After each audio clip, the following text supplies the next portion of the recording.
अमरावती येथील जिल्हा सामान्य स्त्री रुग्णालयामध्ये काल आगीच्या विळख्यामध्ये 3 बालकांचा मृत्यू झाला। याच पार्श्वभूमीवर अमरावती भारतीय जनता पक्षाने एक महत्त्वाचा निर्णय घेतलेला आहे। याच निर्णयावर बोलण्यासाठी माझ्यासोबत भाजपचे प्रदेश प्रवक्ते शिवराजी कुलकर्णी आहेत। भाऊ, काय सांगाल, नेमकं काय प्रकरण आहे? कालच्या प्रकरणानंतर तुम्ही नेमका काय निर्णय घेतलेला आहे आणि आजची पत्रकार परिषद नेमकी कशासाठी होती? असं आहे की काल जी घटना अमरावतीमध्ये घडली ती घटना अत्यंत दुर्दैवी आहे।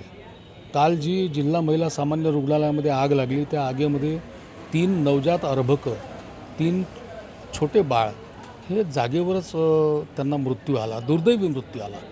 मन हिलावून टाकणारी, हृदय पिळवटून टाकणारी घटना आहे। 6 बालकं त्याच्यामध्ये गंभीररित्या जखमी झाले।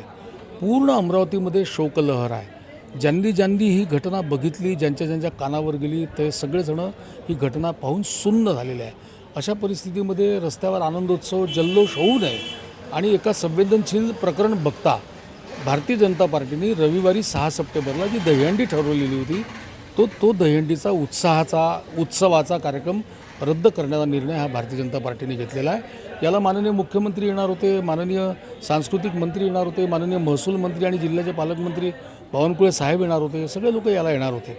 काही सिनेस्टारांशी आमचं बोलणं झालं होतं, ते निश्चित झालेले होते। मोठ्या प्रमाणामध्ये कार्यकर्ते उत्साहाने कामाला लागलेले होते, मोठी तयारी झाली होती। पण या अशा पार्श्वभूमीवर एक मोठा आनंदोत्सवाचा कार्यक्रम करावा हे उचित वाटत नाही, म्हणून आम्ही ते मागे घेतलेलं आहे। आणि याशिवाय असं आहे की ज्यांचा जीव गेला तो जीव आपण परत आणू शकत नाही। शासनाने जी मदत करायची ती त्या कुटुंबियांना केलेली आहे, पण भारतीय जनता पार्टीच्या वतीने देखील मृतांच्या कुटुंबियांना एक चांगली आर्थिक मदत करणे, जे दवाखान्यांमध्ये उपचार घेत आहेत त्या बालकांना आवश्यकतेनुसार जी काही मदत पाहिजे, आर्थिक मदत शासनाने जरी केली असली तरी भाजपाच्याही वतीने त्यांना मदत करायची, हा निर्णय भारतीय जनता पार्टीने घेतला आहे। उद्यापासून आम्ही त्यांना सगळ्यांना ती आर्थिक मदत करणार आहोत। सगळ्यात महत्त्वाचा आणखीन एक भाग असा आहे की जेव्हा पहाटे आग लागली त्यावेळी जो काही मोजका स्टाफ तिथे शिल्लक होता, त्या स्टाफनी स्वतःच्या जीवाची म्हणजे पर्वा न करता, आगीची चिंता न करता आतमध्ये घुसून सगळ्या बाळांना बाहेर काढलं, त्यांचे प्राण वाचवले। त्यांनी फार मोठं काम केलेलं आहे। त्यांचाही सन्मान झाला पाहिजे, त्यांना प्रोत्साहित केला गेला पाहिजे, समाजामध्ये त्यांनी केलेल्या कार्याचं कौतुक झालं पाहिजे, म्हणून आम्ही त्यांचाही सन्मान करणार आहोत आणि त्यांनाही आर्थिक मदत देणार आहोत। आम्ही दहीहंडीऐवजी आता हा उपक्रम राबवायचा आणि एक सामाजिक संवेदनशीलता आपली जी आहे त्यापोटी आम्ही हा निर्णय घेतलेला आहे आणि म्हणून आम्ही दहीहंडी रद्द केलेली आहे। हो, निश्चितपणे तुमच्या निर्णयाचं स्वागतच आहे। मात्र या ठिकाणी आज कालच्या बातम्या लागल्या त्या दवाखान्याच्या, त्यानंतर कमेंट बॉक्समध्ये पाऊस पडायला लागला की भारतीय जनता पक्षाचे आमदार असतील किंवा पालकमंत्री असतील, तर लोकांनी हा प्रश्न विचारलेला की ते नेमके कुठे होते, तर त्यावर काय सांगाल? असा एक घटना घडली पहाटे आणि त्यावेळी साधारणतः कालच्या बैठकीसाठी म्हणून काल कॅबिनेट होती। बावनकुळे साहेब राज्याचे महसूल मंत्री आहेत आणि महसूल मंत्री मुंबईमध्ये होते, पण ही घटना घडली तेव्हा पहाटे 5 वाजेपासून पालकमंत्री सातत्याने अमरावती जिल्हा प्रशासनाच्या संपर्कात होते।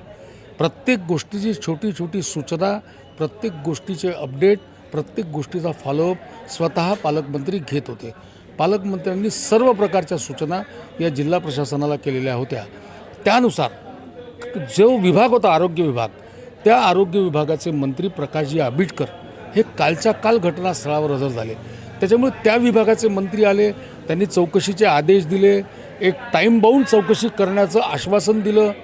ज्या ज्या गोष्टी त्या संदर्भात करायच्या होत्या त्या आरोग्यमंत्र्यांनी केल्यानंतर तिथे काल सगळी म्हणजे तातडीच्या उपाययोजना करण्याच्या ऐवजी नुसती नेत्यांची दिवसभर गर्दी करणं योग्य नव्हतं आणि म्हणून काल पालकमंत्री आले नाही, पालकमंत्री तिथे काल पोहोचू शकले नाही। म्हणून पालकमंत्री म्हणजे पालकमंत्र्यांच्या नावाने प्रश्नचिन्ह उभं करणं मला योग्य वाटत नाही। आबिटकरांना देखील पहिली सूचना ही पालकमंत्री बावनकुळे साहेबांनीच काल केली की तुम्ही तात्काळ अमरावतीला गेलं पाहिजे आणि ते देखील निघण्याच्या तयारीत होते, ते देखील अमरावतीमध्ये आले। त्यामुळे शासनाचा त्या विभागाचा मंत्री अमरावतीत आल्यानंतर मला असं वाटतं की तो विषय ज्या प्रमाणामध्ये मार्गी लागायला पाहिजे त्या प्रमाणामध्ये मार्गी लागलेला आहे आणि पालकमंत्री ते तर तयार असतात प्रत्येक ठिकाणी यायला। त्यामुळे पालकमंत्री या घटनेकडे अजिबात दुर्लक्ष करणार नाहीत।